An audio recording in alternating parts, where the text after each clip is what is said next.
Welcome to Tattooed Freaks in Business Suits, recorded live in the kitchen of the Personal Touch Career Services in Denver, Colorado.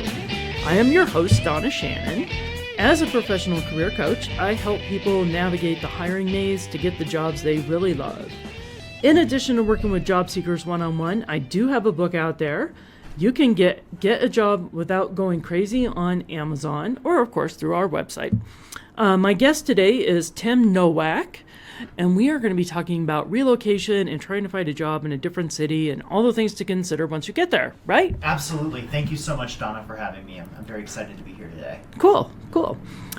So for those of you who don't know, our show's purpose is to explore and redefine the world of work, especially as Gen X millennials and those to come after seek positions of leadership that still allow them to be themselves.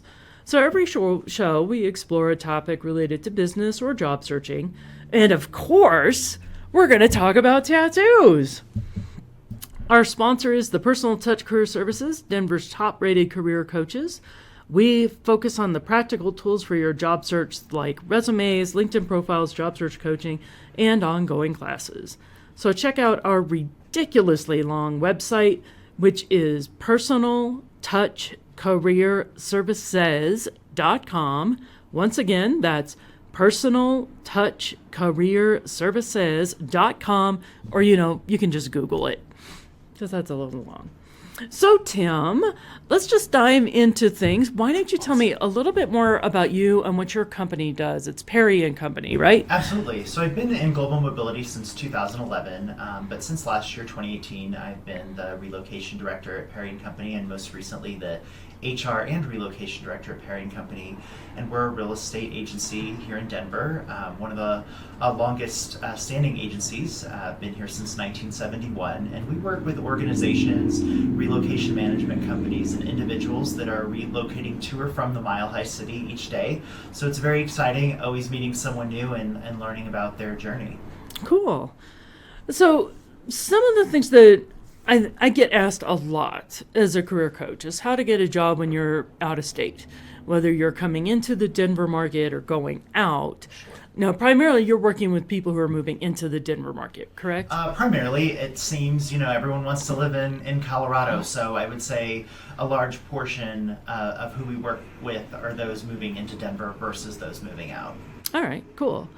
And personally, I think some of the strategies you need to employ, and now, of course, the employer's already paying for your services, right? Correct. Right. But there's still their spouses or significant others that might be coming with them that needs to find some place to work once they get here. My biggest tip for people when they're looking at doing an out-of-state job search is to really utilize their LinkedIn very well. Absolutely. LinkedIn is so important because it's your virtual resume and it can travel with you everywhere you go. And who you connect with can see it right away. So it's a very easy way to keep connecting. Mm-hmm. And one of the big tips that I always inform people to do is to start building a network with any market where you want to go live and work. Absolutely. So a best way to do that, and this is like one of my favorite tips for LinkedIn, is there's groups out there that are location-based. So here in Denver, we have like 5280 linked and linked to Denver, and they have between 40 to 45,000 members in all different kinds of professions. Absolutely. And big tip with LinkedIn is the bigger your network, the more it likes you, meaning the more effective your searches are and the more searches you show up in. Absolutely. But that includes not just your first degree connections, but also any of your second degrees, third degrees, or group connections. I was just about to say that. Never underestimate the power of the second or third degree connections on LinkedIn. They're awesome, and I've connected with a lot of people that way. Mm-hmm. Yep. So anytime you're coming into a new market, look for these location-based groups because that gives you a base to start with as far as building your network in any new place. Absolutely. Cool. How about reaching out and researching different companies? I think that's very important. I think a lot of people nowadays are looking to a specific corporate culture before they find a position. So they might research their top 5 companies and then search for positions within those companies first versus the other way around. At least that's how it was when I, graduated from school, I was looking at specific positions and then researching the company secondarily, and now it's a little bit different. And that's actually one of the ways to start getting into a hidden job market as well. Absolutely. Because I've heard people say, I've heard about this hidden job market, but I don't know what it is, and I don't know how to tap into it. Right. So I always suggest people get to following the business magazines locally. Absolutely. So here in Denver, of course, we have the Denver Business Journal, but also the Colorado Business Magazine. You familiar with that one? Absolutely, yeah. Yeah. So it's got a funky website. It's cobizmag.com. So COBIZMAG.com. But what I think is awesome about this as a resource is the Denver Business Journal publishes books of lists, but you have to have a paid subscription to get them. Right.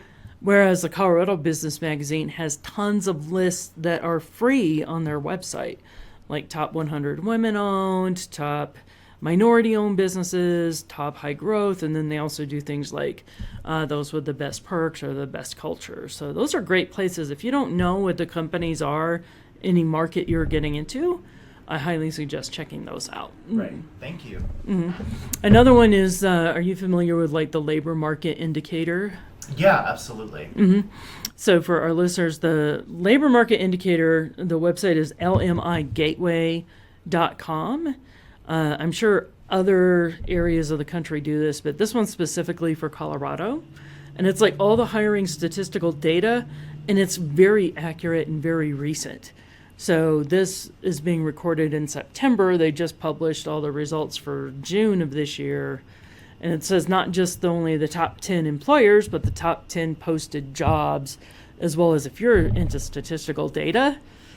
I'm not necessarily, but that's always a great way to find a job, because what I coach people is it used to say, do what you love and the money will follow. And now it's more like, let's find the money and do what we love within it. Right, and I think it's so important to have those tools when you're searching. It really is. Yeah. So how about doing like planned visits or trips kind of to coincide with some networking or local events? One of the things that I always encourage people to do is make a list when you are job hunting of where you want to be, and also who do you know in those locations, because sometimes it helps to have a connection, especially if you do have to go to a certain city on a moment's notice. But then if you are looking at a position and you do have a planned visit, that's something to always tell them. Years and years ago, I was interviewing for a job in the Northern Virginia part of Washington, D.C., and I had a trip scheduled about 5 weeks out, and I had gone on a couple of interviews, and they had let me know that the position was put on hold. But I actually wrote them 2 weeks before the trip, and I said, hey, I'm going to be staying down the road from you. Do you mind if I stop by and just say hi and introduce myself and say thank you for your time? And it took a little bit for them to reply, but they did, and they appreciated that, and they met with me, and they were very surprised, and it went over very, very well. And that individual that I met, the hiring manager, is no longer at that organization, but went to several others, and we are still connected on LinkedIn to this day. And it's funny, the power of just meeting someone face to face, even for a short bit of time, because I made that effort when I was on a personal trip to say hello to that potential contact.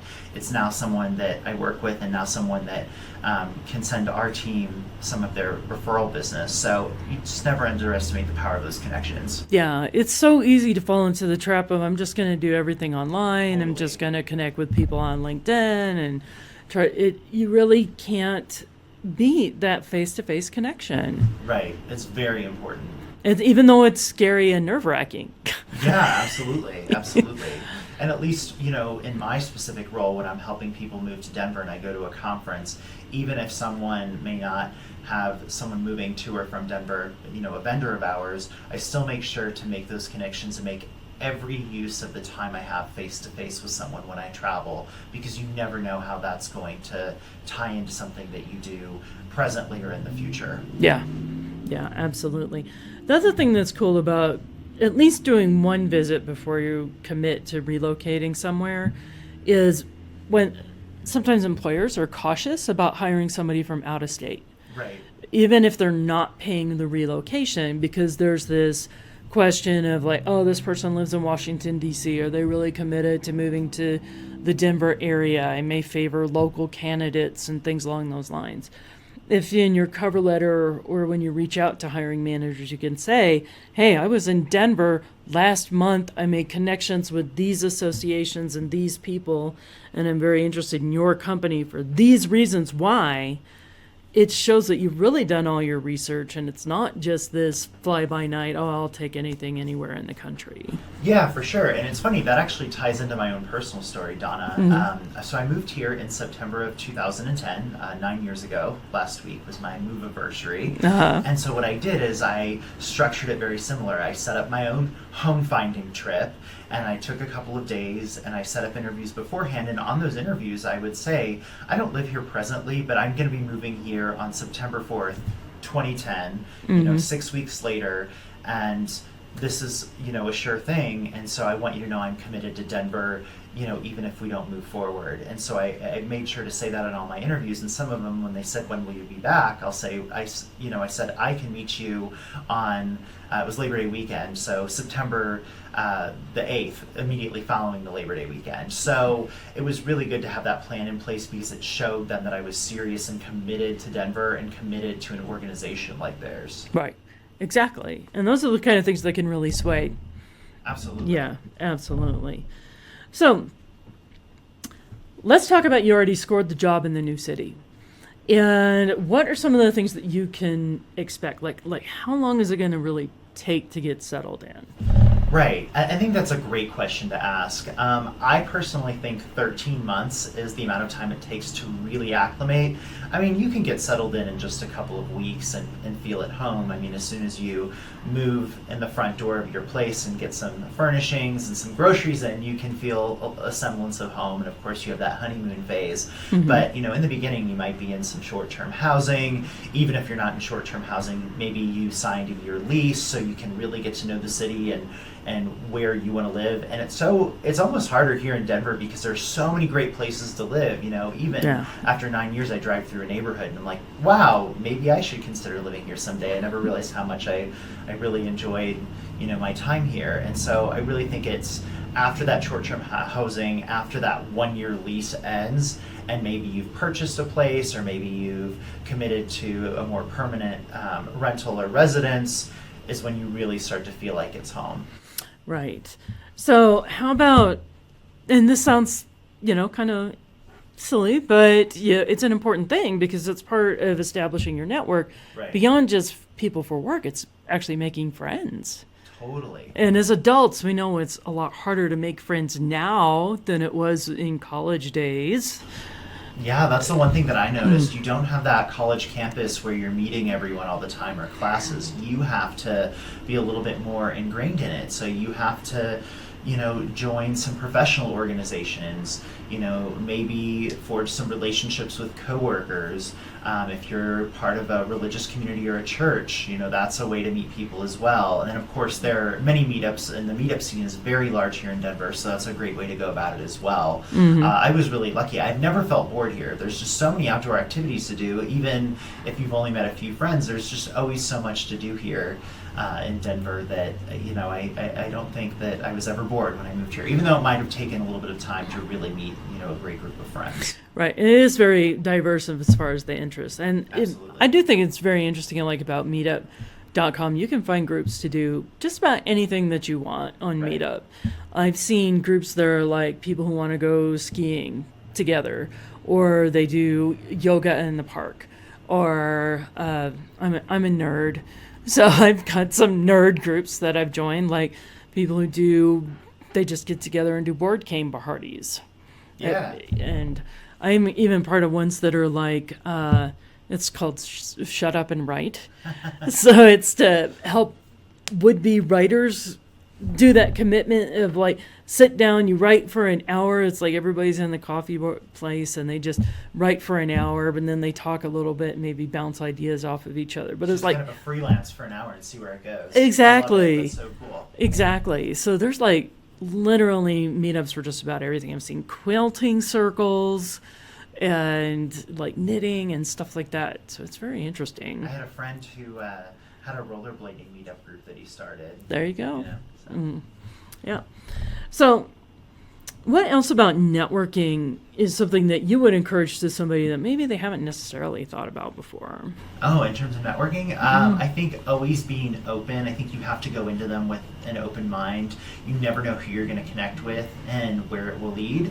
You know, Donna, you know, I've only known you a short time, and here we are, you know, sitting down and chatting together. So I think you really have to, you know, be open to the connections, maybe people that you meet organically that sit next to you at the coffee shop or on the light rail train, or if you go to a entertainment venue, that way as well.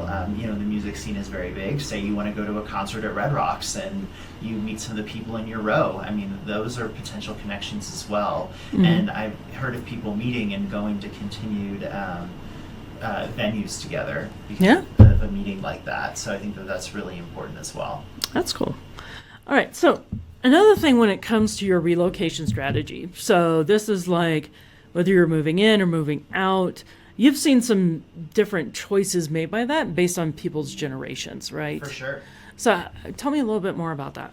Yeah, I think, you know, for those baby boomers and Gen Xers, their thing is they want to have all their toys with them. They want to move the heirlooms, the pianos, the boats, all of that. Whereas millennials have always come into an economy that was a little bit more challenging and known that, you know, maybe those newer relocation packages for those employees that are newer to the workforce aren't going to cover all of those amenities, and so they haven't collected them, they haven't moved them around. They want to be within walking distance to theaters and coffee shops and parks, and even if that means sacrificing a lot of square footage to do so. And when you sacrifice square footage, that means you sacrifice what you bring with you. And they know that their next job may be in another city because they have to always be chasing that opportunity, you know, because they have less experience and they have to be more nimble and flexible to where they're going to go. So they have to be ready to, you know, jump in their car and go at a moment's notice across the country. And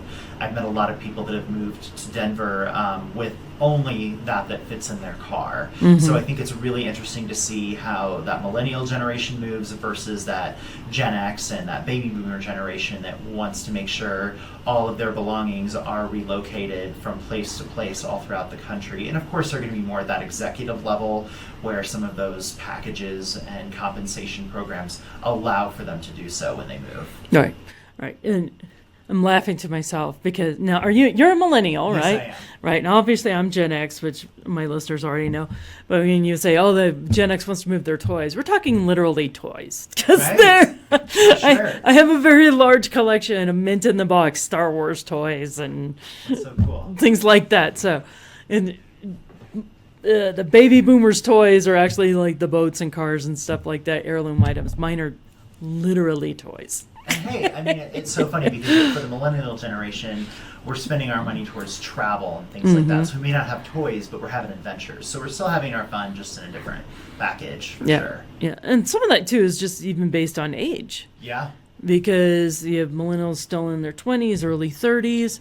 You want to be fluid, and believe it or not, Gen X, when we were in that same age group, we were very similar, and it was pretty notorious when we were in our 20s, the baby boomers complaining, them Gen X's, if you don't give them the day off, they're going to go quit their job to do a concert festival. It's like, yep. That's hilarious. All right. So how about some challenges that people don't expect when it comes to relocation? You know, I think how they're going to assimilate to their new environment. Sometimes it's a change in climate, change in weather. You know, a lot of them coming to Denver may not have experienced snow before. Maybe they're from, you know, California or Florida or somewhere in Texas, and they're just not used to the snow, or maybe the amounts of snow that we do get here. Because on average, you know, we're over 50 inches a year for snow, so you have to be ready for the snow if you come to Colorado.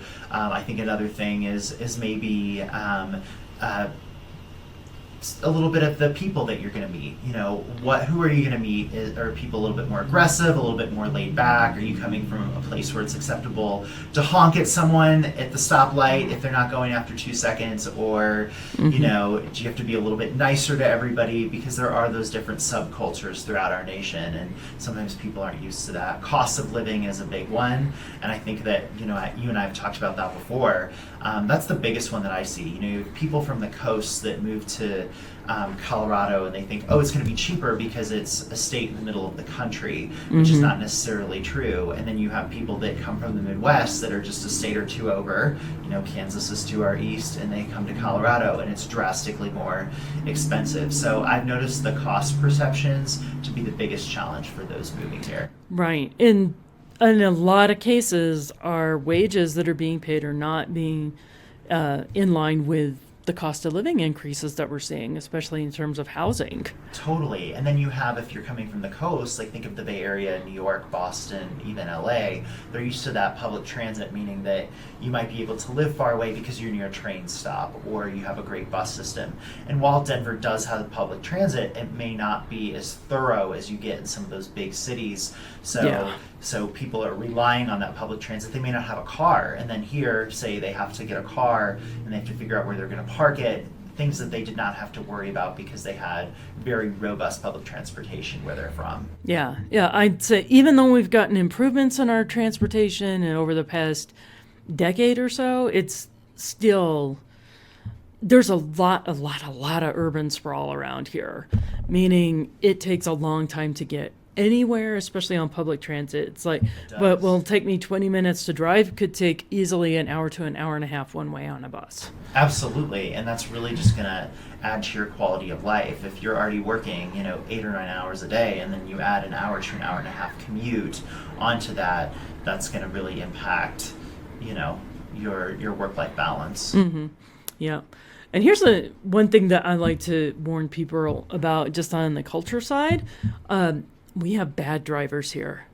I totally agree with you. There was a study done it was from one of the insurance people, came out like about 6 months ago, and Denver's in one of the top 10 cities in the country for bad drivers. That's why our insurance premiums keep going up. People live here and they can't believe what insurance costs, even if they move from a state that has a higher cost of living than Colorado, they still can't believe what they're paying now for and insurance. It's not snow accidents. No. It's regular accidents. Like, big warning tip here, if you're at a stoplight and you're the first person there, when it turns green, pause a couple of seconds, because there's a very good chance that there's somebody coming from the other direction who's going to run that yellow all the way up to when it's dark orange. Yeah, even driving here today, I was at a stoplight and it turned green and I was about to go and 2 more cars went through. Yep. And after it was green on my end and red on their end. So just never know. You have to be very careful. If I come into a lot of money, Donna, I'm hiring a driver. I've already decided. So. Right. And then the flip side, there's these slow kind of people in a haze drivers. You know what I mean? I totally know. There was another survey I looked up. This is from CDOT, which is the Colorado Department of Transportation, that 70% of cannabis consumers said they're driven high in the past year. I mean, they might be getting pulled over because they're going so slow. That's the thing, and people don't understand. Why is everybody driving 5 miles under the speed limit? It's like, well, they're probably high. Right. That's my assumption. Yeah. Yeah. And there was another study that came out this year, and there was like 25% of people think they drive better when they're stoned. Isn't that crazy? Just because it's legal doesn't mean you should be doing it while you're on the road. Yeah, alcohol is legal too, but we don't do it while we drive. Right. Yeah, and it is illegal to drive high. It is. It's driving under impaired. So there's your big tip. Don't drive high. Because you will annoy me. Same here.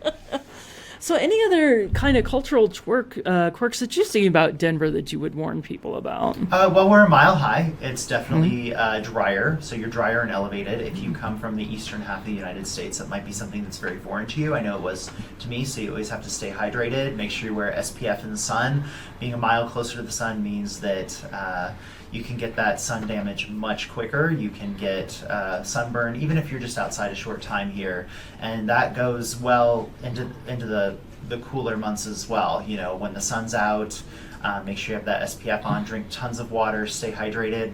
People laugh at me, but I don't leave my house without a glass of water in my car. I actually take a glass of water, so I always have it with me, even if I just go to the grocery store. So stay hydrated, be a good driver, you know, break that cycle, and enjoy the outdoors. That's what we're known for. I mean, all times of year, from skiing and snowboarding to hiking, to concerts at Red Rocks. You know, enjoy colorful Colorado.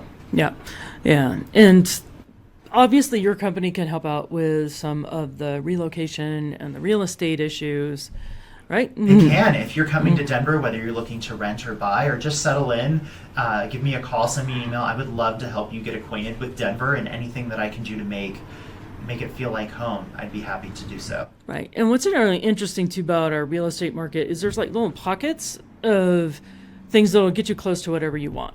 Yeah, like my I had to sell my mom's condo recently, which is over by Green Mountain, which is over on the west side of town. It's like just off of C470. It's right next to the foothills. Like literally you can walk to Green Mountain, which is one of very desirable hiking space, especially for beautiful area. Yeah, very nice. And just to give you an idea of how crazy this market is, we bought her condo 2 years ago, so that was 2017, $135,000 for a 530 square foot, 1-bedroom condo. Wow, that's incredible. We sold it in July for $170,000. So you were part of that bandwagon where you made some money on Colorado real estate. Yeah, I mean, I didn't intend to. And when my agent said we're going to list this at 170, I was all like, Tammy, you are crazy. There are no way somebody's going to buy that. I just knew we were going to have to reduce price, and we got a cash offer in less than 2 days. Wow, that's incredible. See, but there's so few properties under that $200,000 threshold that they saw yours as that diamond in the rough that they had to have, and of course in such a beautiful area like Green Mountain. Yeah, so when we say sticker shock on costs in the Denver area, that's the kind of things we're talking about. Totally, but it also shows that there's something for everyone as well. If you're not space conscious, if you want to live here, if you want to start enjoying, that there is a place for you. Yeah, cool. So this is one of my favorite part of the shows where we get to talk about the tattoo of the day. But Tim, you don't have a tattoo, do you? I don't, and I'm breaking the mold, but maybe you could suggest where the best place to get a tattoo is in Denver. Certainly. So one thing I also learned within the past year since doing this show is that Colorado and Denver happen to be some of the more heavily tattooed areas of the country. I've noticed that, yeah. Yeah. So there's not that much stigma anymore, at least here locally, about tattoos. I'm Gen X, so we didn't start off with like a lot of millennials will get like their forearms or their hands done, and or they're up on their neck, and then they have like nothing else on their body. And as Gen Xers, we did start off with everything's easily covered up, and it's just now. But as far as some top artists in the area, Bound by Design, which is down in central Denver, is extremely well known. Okay. I have several pieces from a very reputable guy there. His name's Porno Jim. Oh, wow. I know. What a name. What a name. That's one thing I love about tattoo artists. They get to have the cool names, right? Yeah. There's another shop that I've checked out a lot. Old Larimer Street, which is right up from Coors Field. Sure. It's got some awesome artists to it, and Joe Miller in particular is doing some very good things with portraits, and those are very difficult to do. Portrait. Yeah. You gotta be careful about who you ask to do your portrait. Totally. And then Soul Tribe is definitely a good one to look out for as well. And then there's Mantra Tattoos. And the main thing is whenever you're looking at someone's portfolio online, make sure that they have like a big portfolio. Because if they only have a few signature pieces, that might be, they're having an awesome day that day, but can we see like your full breadth of work? Totally. You need those references, right? Right. And that's the main thing too, is if you see somebody with some really high class art that kind of relates to the style that you're looking for, that would be the main thing too, because everybody does different styles. Sure. And some do different styles better than others. like, I've been searching for someone to do a good portrait for over 2 years now, and I had a wonderful artist, and he moved down to Woodland Park, which is outside of Colorado Springs, up in the mountains by about 45 minutes or so. And yeah, It's quite a drive. It's quite a drive. yeah, I mean, it adds like about 2 hours to the session itself. And then in terms of cost will vary quite a bit depending on the shop, but most of the places that I go to, it's anywhere from $100 to $200 an hour, and then I always tip on top of that. Sure. And they tell a great story, don't they? I always love when I meet someone with a tattoo, and I love to ask, what inspired you to get this? What's the story behind it? Because a lot of times it's something very personal and meaningful, and I'd love to hear about that. Yeah, absolutely. So that's pretty much all the time that we have for today. So Tim, why don't you give us your contact information? How can people get in touch with you and Perry and Company? Absolutely. If you're looking to move to or from the Mile High city of Denver, please reach out to me. My name is Tim Nowak. You can reach me by telephone at 636-259-6570, or you can email me at tnowak, T-N-O-W-A-K, at perryandco, PERRYANDCO.com. And I also have a hashtag. I'm the hashtag Mile High Relo Director, so I'd love to share that as well. Great. And I am Donna Shannon, Personal Touch Career Services. Just Google that name and you'll find us. And until next time. Thank you. Thank you.